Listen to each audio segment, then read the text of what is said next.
She was fired over a receipt so small that no one thought it was worth keeping her. $12. Just $12. And in less than 3 minutes, 8 years of Claire Bennett's career were erased from the system as if she had never existed. The conference room on the 20th floor of North Shore Analytics was flooded with the pale gray light of a gloomy Seattle morning. Thick glass walls reflected the city below, distant and cold, mirroring the atmosphere inside the room. Claire sat upright in the leather chair, her hands folded neatly in her lap, her expression so calm it bordered on emotionless. Across from her, Martin Cole leaned back with his arms crossed, forming an invisible barrier between himself and the woman he was about to dismiss. He did not look her in the eye when he spoke. "We have decided to terminate your employment, effective immediately." The words landed clean and cold, without hesitation. Claire blinked once, just once. In that instant, she understood that this conversation had never been a discussion. It was a verdict already written.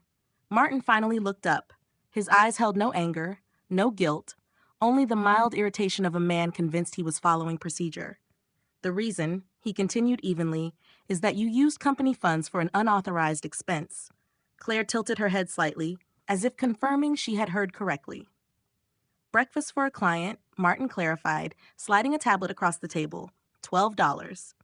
The room was so quiet that the hum of the air conditioning above them became audible. A human resources representative in the corner shifted uncomfortably, her eyes flicking toward Claire, before quickly turning away. No one spoke. No one objected. Just hours earlier, that same client had signed a software contract worth $8.4 million, unlocking a new revenue stream the executive team had pursued for nearly a year. But that detail had no place in the story. Martin was telling. "This is about judgment," he said. "We have processes, and you crossed a line." Claire did not argue. She did not mention the client's early morning flight, the hour spent waiting in the conference room with an empty stomach, the relaxed smile that appeared when the food arrived, or the final handshake that sealed the deal. She said only one thing. "I want this decision in writing." Martin frowned. Just briefly, a reflex so small he did not realize she noticed. He turned to his keyboard and typed quickly, decisively, as though afraid that slowing down might invite complications. The paper slid out of the printer, still warm. "Termination of employment. Reason? Unauthorized spending. $12. Effective immediately." Claire folded the page carefully. Her hands did not shake. She did not hesitate. She stood, aware of the eyes on her, curiosity, pity, and the quiet relief of those grateful it was not them. When the glass door closed behind her, Martin exhaled. To him, it was an unpleasant but necessary management decision, a message to the company that rules were rules. He did not know that something else had just been set in motion. The hallway was long and brightly lit, her footsteps echoing softly against the polished stone floor. A security guard followed at a respectful distance. No one spoke. No one asked questions. Everything followed procedure, perfectly and without emotion. Inside the elevator, Claire watched her reflection in the mirrored wall, an ordinary woman in a dark coat, her face unreadable. No one could see what was shifting inside her, not anger, not panic, but the clear, cold awareness of someone who realized she had been preparing for this moment for a very long time. When the revolving doors closed behind her, winter air rushed in, carrying the damp scent of the season. Claire paused on the steps and looked up at the glass tower, 20 floors of offices, hundreds of employees, a massive system running smoothly, a system no one in leadership truly understood. They thought they had just fired a technical employee over a minor mistake. They did not know they had severed the one connection keeping everything alive. And Claire Bennett, the most underestimated person in that room, was the one who now held the power to decide what would happen next. No one in that building knew that the woman who had just stepped out of the elevator was the only person who truly understood why everything was still working. For years, she existed as a quiet space between the noise of meetings, polished presentations, and promises repeated until they lost meaning. She never stood on stage. She never spoke during quarterly reviews. Her name was never mentioned when the company celebrated its success. She worked at the lowest level of the system, where there were no windows, where pale fluorescent lights washed over rows of servers, humming steadily like a heartbeat. That was where she built everything. On her first day, she was introduced briefly. Human resources called her technical support, someone who helped keep the system stable. No one said she would design the core data flow. No one predicted that the entire user authentication framework, financial reporting systems, and client access portals would eventually pass through lines of code she wrote. She worked when the office was still dark. She stayed long after everyone else had gone home. On weekend nights, when executive phones were silent, hers was still lit. Whenever the system wavered, whenever a small fault threatened to grow into disaster, she was the first to be called and the last to hang up. No one asked how she did it. They only cared that everything kept running. In strategy meetings, people talked about growth, market share, brand image. They named executives. They praised the sales team. When infrastructure was mentioned at all, it was reduced to a small bullet point. Stable, no issues, nothing to discuss. She once proposed an internal training program. She said the system was becoming too complex for only one person to understand.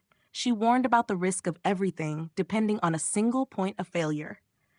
The response she received was polite nods and a familiar phrase, "Not necessary right now. Things are working just fine." She smiled and kept working. To most people, she was the one who fixed the printer when it failed, the one called when someone forgot a password, the quiet figure at the back of the meeting room checking connections before leadership walked in. No one saw the system map in her mind. No one knew that every data flow, every bottleneck, every contingency plan had already been calculated. Even those in her own department did not fully understand what she had built. They used her tools every day without asking why they existed or what would happen if they disappeared. To them, it was natural, like air. In the moment she was called into the conference room that morning, no one thought about the nights she stayed awake, the times she silently pulled the system back from the edge of collapse. In their eyes, she was just a technical employee who had overstepped for a small expense. But the truth was far from that. As she walked out of the building, everyone else continued their workday, confident the system would keep operating as it always had. They did not know that the woman they had underestimated was the invisible architect of the entire structure beneath their feet. She did not need to be seen to hold power. She only needed to understand what she had built. Before you go, take a moment to reflect on what this story is really about. It is not just about corporate power, hidden risks, or a deal that nearly went wrong.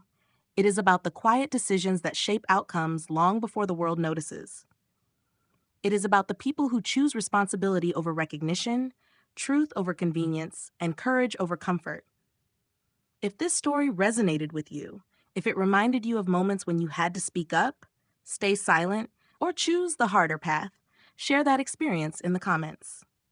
Your perspective might be exactly what someone else needs to read today. If you believe that real power often operates without applause, press like to help this story reach others who value integrity and accountability. Every interaction helps amplify stories that matter, stories that challenge the idea that only loud voices create change. And if you want to continue exploring narratives about quiet strength, ethical choices, and the unseen forces that shape our world, make sure to subscribe. More stories like this are coming. Stories that do not chase attention, but earn it. Thank you for watching, for listening, and for being part of a community that still believes truth is worth protecting. They did not know that inside her coat pocket was something more dangerous than any outburst of anger.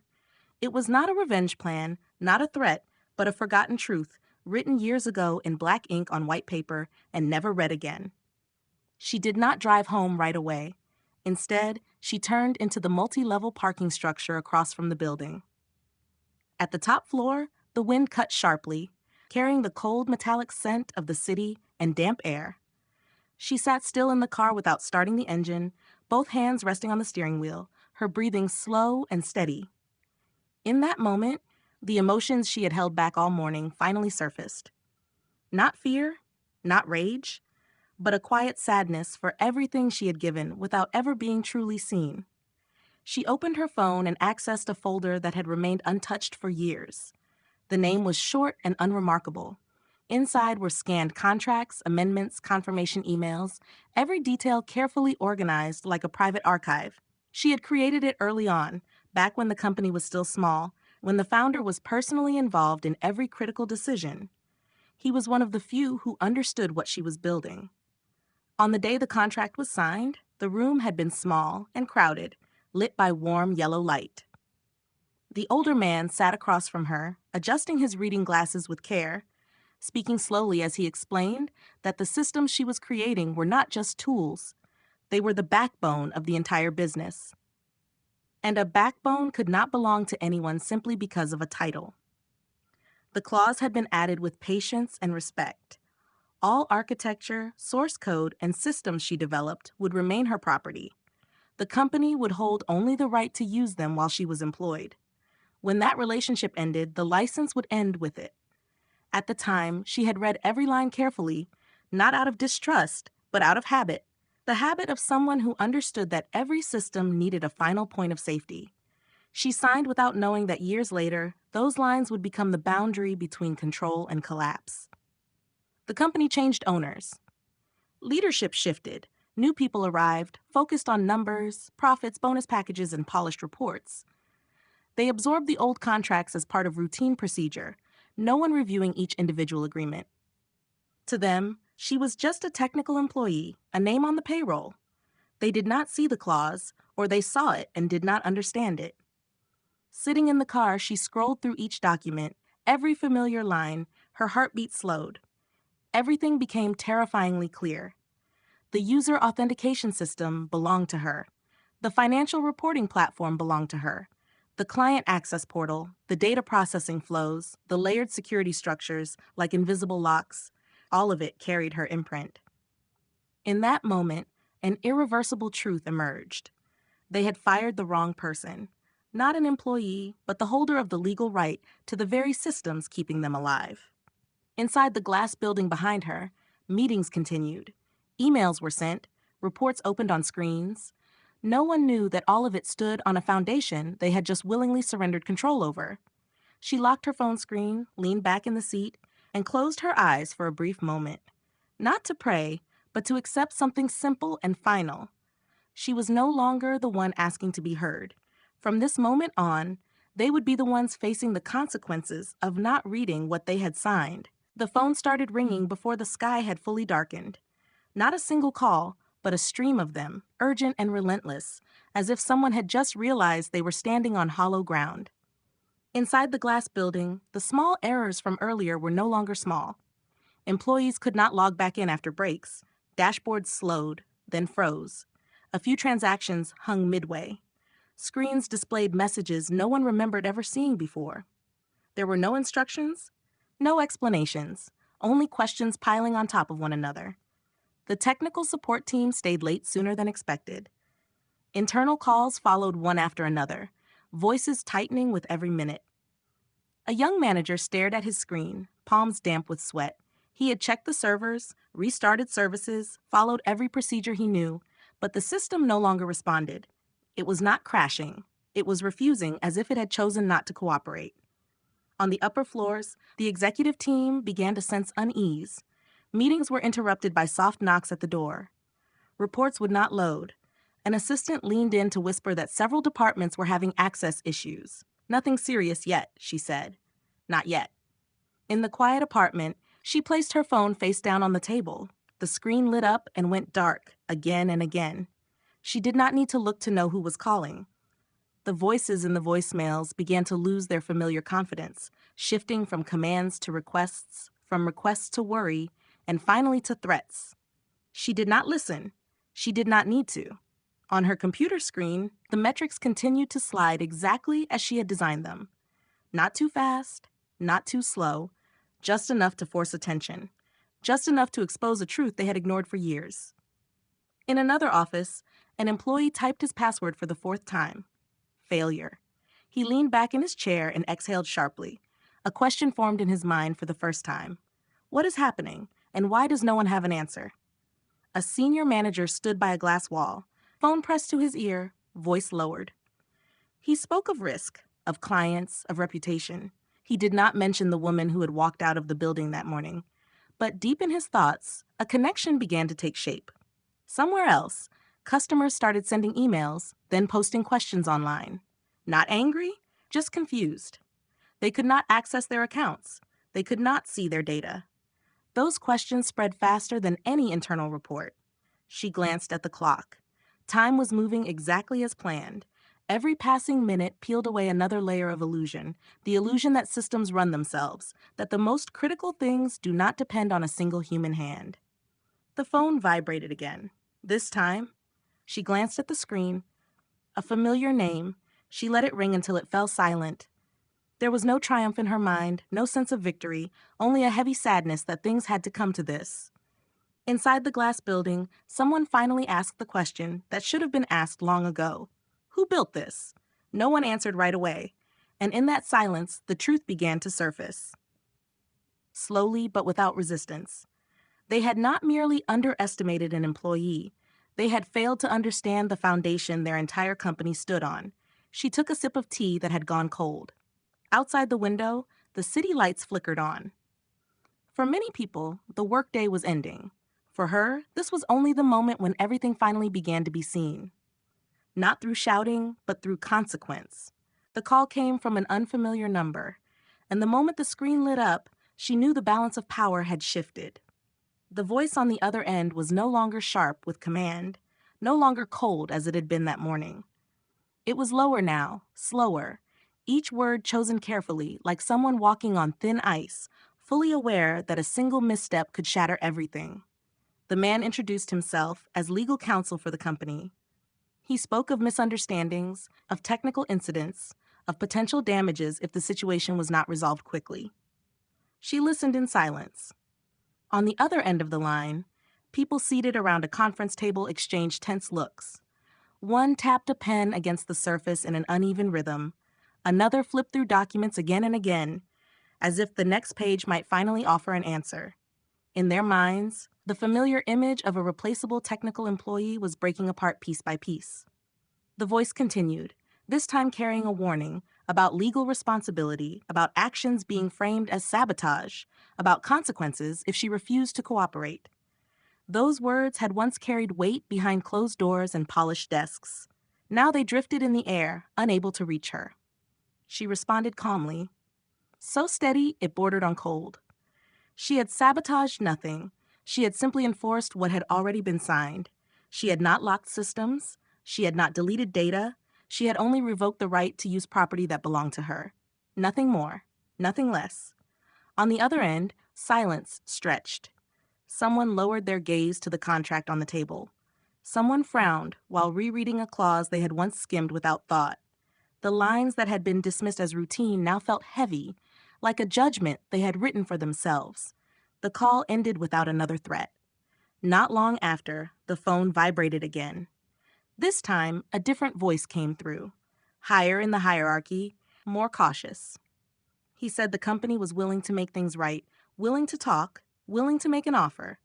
Her old job, a better title, compensation they had never imagined offering her before. She looked out the window.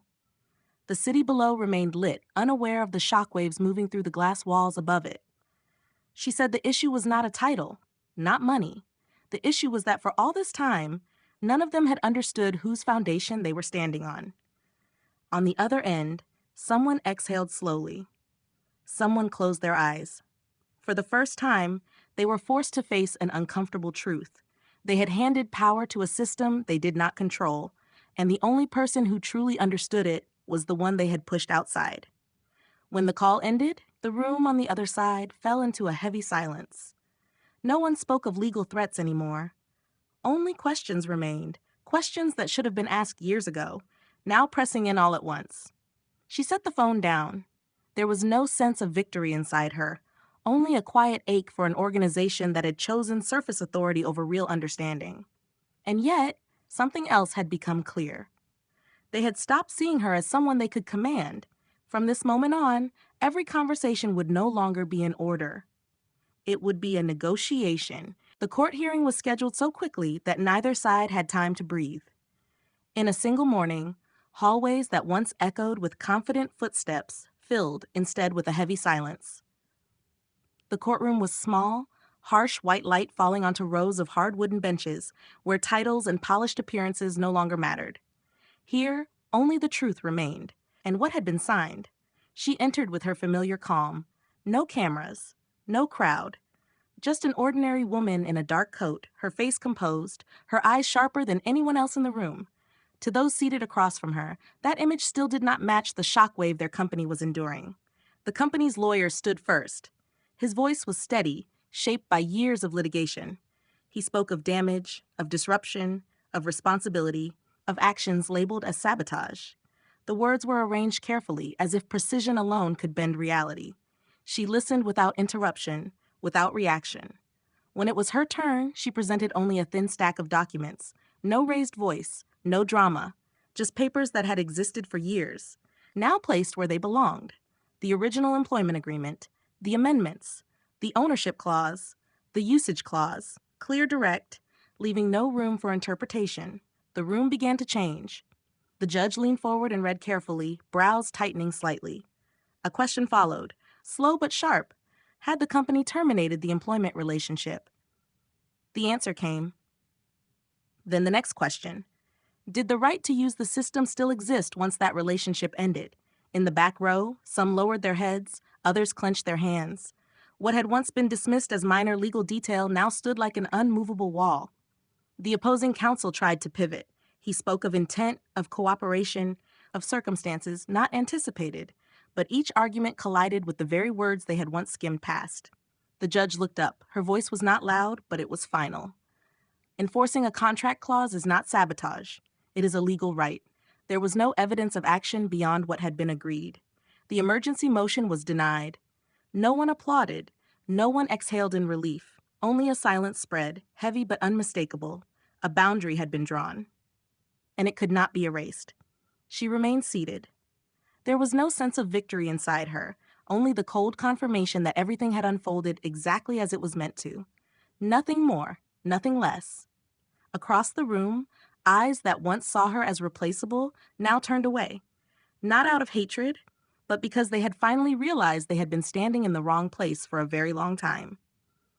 When the hearing ended, she stood and gathered her papers. Her movements were slow and composed. Outside the courtroom, daylight continued to fall evenly on the stone steps. Life went on, but for many, the old order was gone for good. She walked away without looking back, not out of pride, but because from this moment on, the story was no longer about who was right or wrong. It was about the simple truth that real power always belongs to the one who truly understands what they have created. They returned to the negotiating table, not because they wanted to, but because they had no other choice.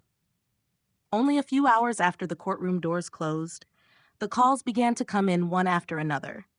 There was no more hiding, no more careful circling.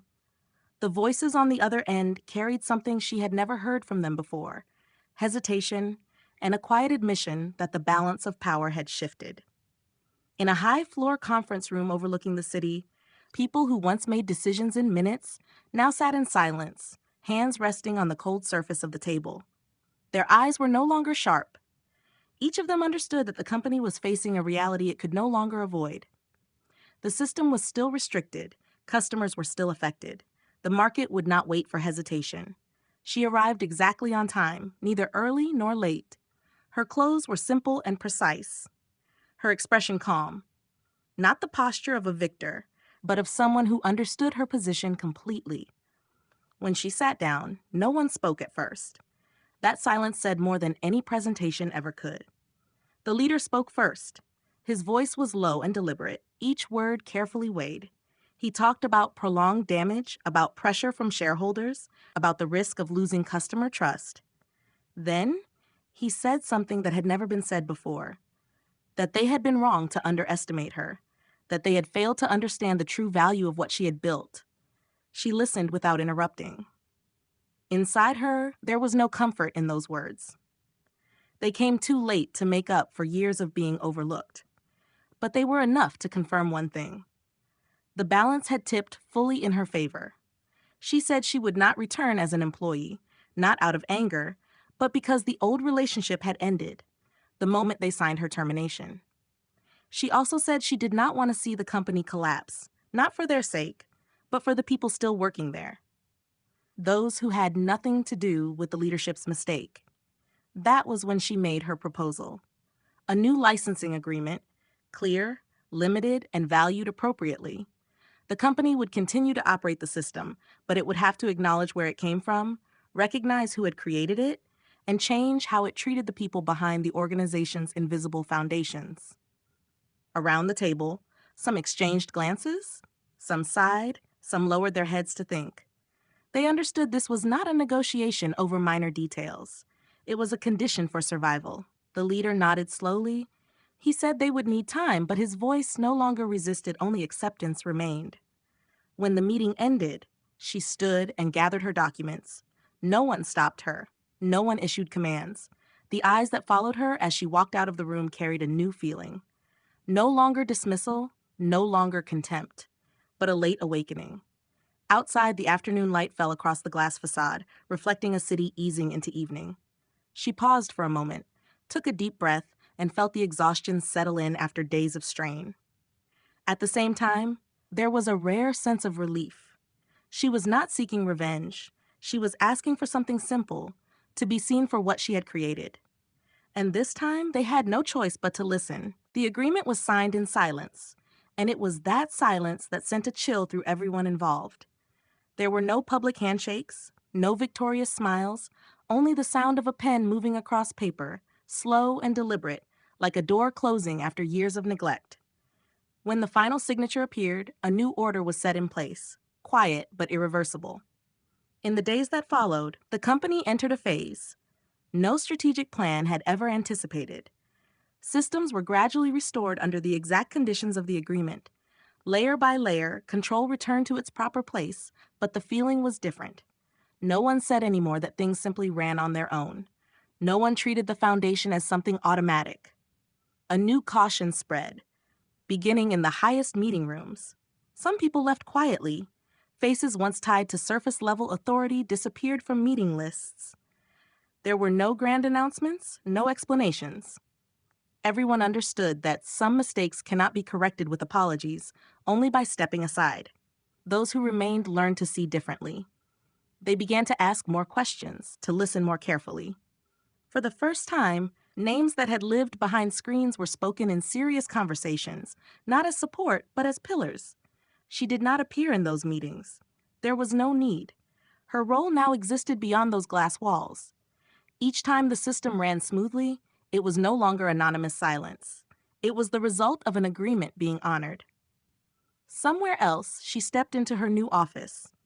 Natural light poured through wide windows onto a quiet floor. There were no fluorescent lights, no constant hum of machines. On her desk lay new designs, new ideas, not suffocated by blind procedure. Some afternoons, she sat alone, watching the city change color as day faded. In those moments, she thought about the years that had passed, not with bitterness, but with clarity. Everything that had happened was not meant to destroy, but to reveal. On the other side, the company continued to exist, perhaps stronger, perhaps more cautious, but certainly changed. They had learned a lesson. No business school ever teaches deeply enough that power does not live in titles or office floors, but in understanding what truly holds everything together. She closed one chapter of her life, not with revenge, but with delayed recognition. And in that rare quiet, there was something deeply real and deeply human. At last, she was no longer invisible.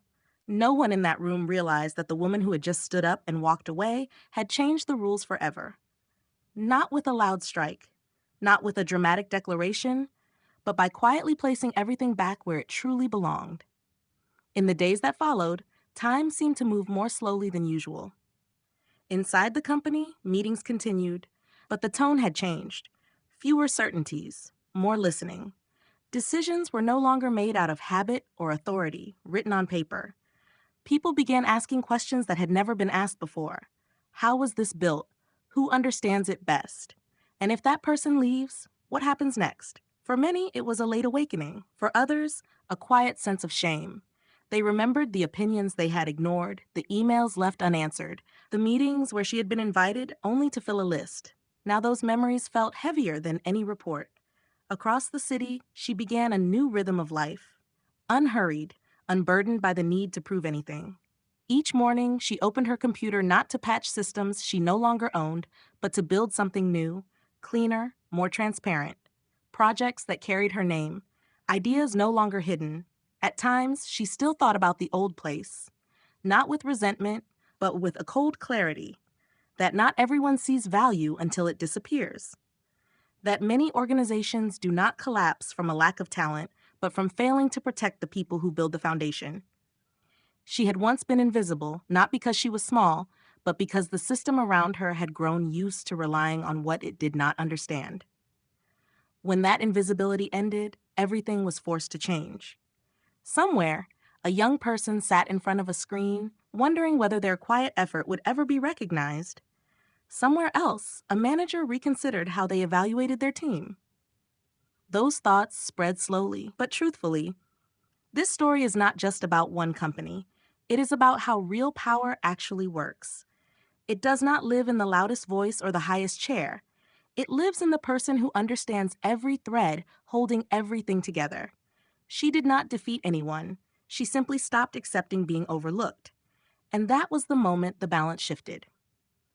If this story made you pause for even a moment to think about your own value, or about those quietly carrying the weight behind an organization's success, leave your thoughts in the comments. A single like can help this story reach more people. And if you want to keep following stories about quiet strength and recognition that arrives late but is earned, subscribe to the channel.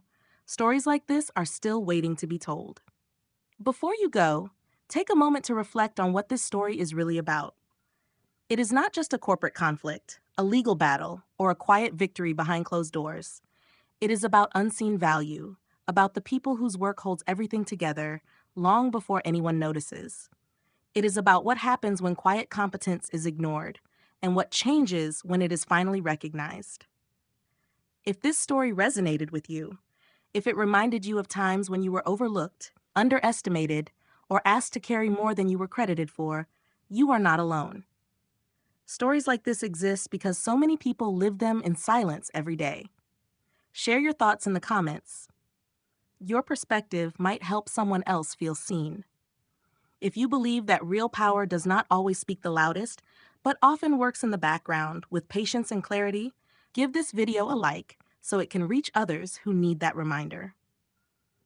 And if you want to continue exploring stories about quiet strength, hard-earned recognition, and the moments when the balance finally shifts, make sure to subscribe to the channel. More stories like this are coming, stories that do not chase attention, but reveal truth. Thank you for watching, and thank you for being part of a community that values substance over noise.